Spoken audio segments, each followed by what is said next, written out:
Ici, elle abritait un manège où un cheval entraînait une meule à broyer le grain.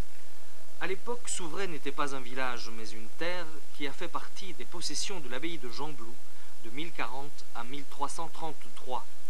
Et c'est à cette date qu'ont eu lieu les tractations entre Gembloux et Bonne-Espérance. Souvray, acheté par Bonne-Espérance, est passé d'une abbaye à l'autre. C'est le genre de détail qu'on peut trouver dans l'almanach de Souvray, 4e édition, outre bien sûr le calendrier et les indispensables dictons et maximes. Et puis nous avons des histoires bien wallonnes. Pourquoi? Parce que le wallon de Souvray se dissocie du wallon de Charleroi. Ici nous disons une histoire, à Charleroi on dira une histoire.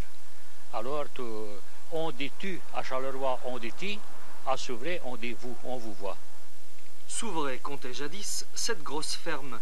Particularité, chacune avait sa distillerie d'alcool de pommes de terre. Ici donc nous sommes ici sur la place et vous avez ici donc à droite la grande route qui va de Courcelles à Fontaine-l'Évêque. Bien au-delà de cette grande route-là, ce sont les meilleures terres qu'on puisse rencontrer dans la région, des terres de labour, des terres de culture et notamment alors donc les fermes se sont venues agglomérer à cet endroit et derrière moi donc j'ai ici la ferme de la Gravière qui fut le berceau du premier mailleur de Souvray. Souvray qui avait sa maison communale désertée depuis la fusion des communes, car parfois l'histoire revient sur ses pas. Nous sommes devant la maison communale, ce que les vieux appelaient la chambre commune. Et cette maison communale fut bâtie en 1851, parce qu'en 1804, Napoléon érigea Souvray commune libre, donc extirpée de Courcelles.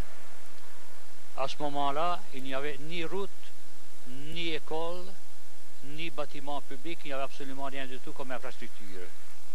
Le 4e almanach de Souvray se souvient aussi de la période de la guerre et de la résistance. Il revient sur l'histoire du club de football, qui aujourd'hui cherche un terrain, et à l'instar de 6 tableaux accrochés dans l'église, évoque les vieux métiers de la commune. Donc il y a les briquiers, il y a les scieurs de l'homme, il y a le forgeron. On dira que le forgeron n'est pas un vieux métier, c'est parce qu'il faisait tout à la main ici. Et alors il y a les cloutiers, ça c'est parce qu'on faisait un clou à la fois, ce n'est pas des industries. Il y a eu 82 cloutiers à Souvray qui ont marchaudé, c'est le terme qu'on dit, donc les clous à la main. Le terrain étant argileux, il y avait des familles entières de briquiers qui faisaient, avant bien sûr 1900, les briques à la main. On compte, ici c'est une généralité, mais on compte par exemple que pour l'ensemble de Courcelles, Trasny, Gouy et Souvray, on avait plus d'1 demi-milliard de briques. Ici l'église, derrière moi donc, il y a 400 000 briques faites à la main. Elles ont été faites sur un terrain ici à la Croisette, qu'on appelle donc ici à 10 minutes. Et une petite anecdote, je vais bien vous la raconter. C'est le grand-père de ma femme, âgé de 9 ans, Elvie Cordy, qu'on disait, âgé de 9 ans, c'était le plus ancien de la famille, des enfants, il y avait 16 enfants. À 9 ans, a été engagé pour porter les briques, donc pour mettre les briques à sécher, 400 000 pour faire l'église. Et quand un beau jour, il m'a dit, tout en pleine philosophie, il m'a dit, Dieu qu'elle verrait à mourir, elle m'intéresse à l'église, il y a trop de mots pour porter les briques. Voilà, c'est toujours le wallon Souvray qui revient à la surface. On peut se procurer l'almanach de Souvray chez les libraires ou en s'adressant à Lucien Delbecq, rue Émile Tillmans 33.